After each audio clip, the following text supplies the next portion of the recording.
আমরা যে সাইটটা বানাবো ওই সাইটটা বানানোর জন্য হচ্ছে আমাদের দুইটা ফন্ট লাগবে। তো আমি হচ্ছে এই ফন্ট দুইটা কী ওইটা লিখি আগে। একটা হচ্ছে রিফিক ফ্রি, সেটা হচ্ছে যেই ফন্টটা আমরা লাস্টের ভিডিওতে দেখছিলাম যে অনেক বড় বিশাল, ওইটা হচ্ছে রিফিক ফ্রি। আর আরেকটা হচ্ছে ফ্রে ধোকা, ওয়েল নট ধোকা, এইচ নাই, এইটা ফ্রে ধোকা।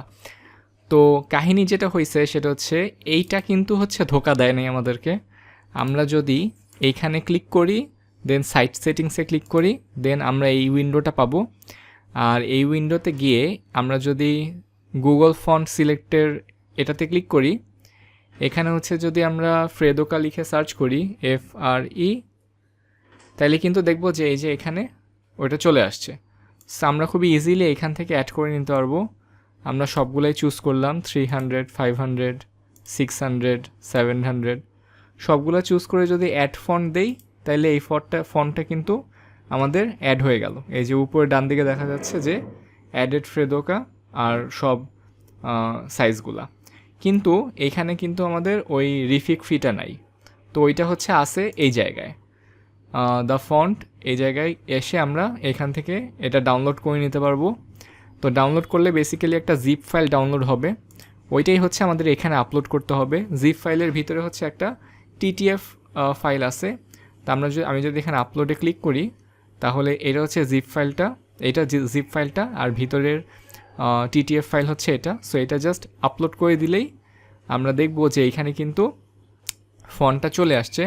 আর এইখানে হচ্ছে আমি নামটার মাঝখানে একটা স্পেসিং দিয়ে দিই, রিফিক ফ্রি, ঠিক আছে, আর বোল্ড, ঠিক আছে। এইটা জাস্ট আপলোড করে দিলেই কিন্তু এটাও আপলোড হয়ে গেল।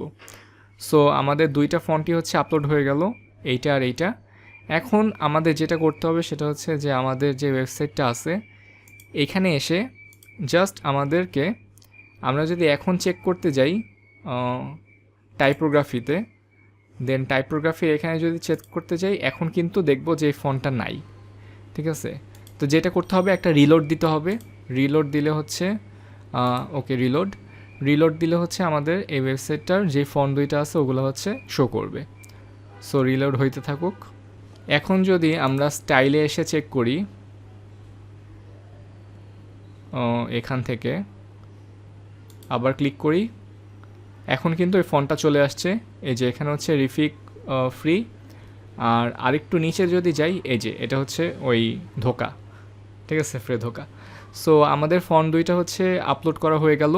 নেক্সট ভিডিওতে আমরা দেখব যে একটা স্টাইল গাইড কীভাবে ক্রিয়েট করা যায়, অ্যান্ড ওইখানে কীভাবে এই ফন্টগুলো অ্যাড করে দেওয়া যায়, আর ডিফারেন্ট কালার যেগুলো আছে ওগুলো কীভাবে অ্যাড করে দেওয়া যায়।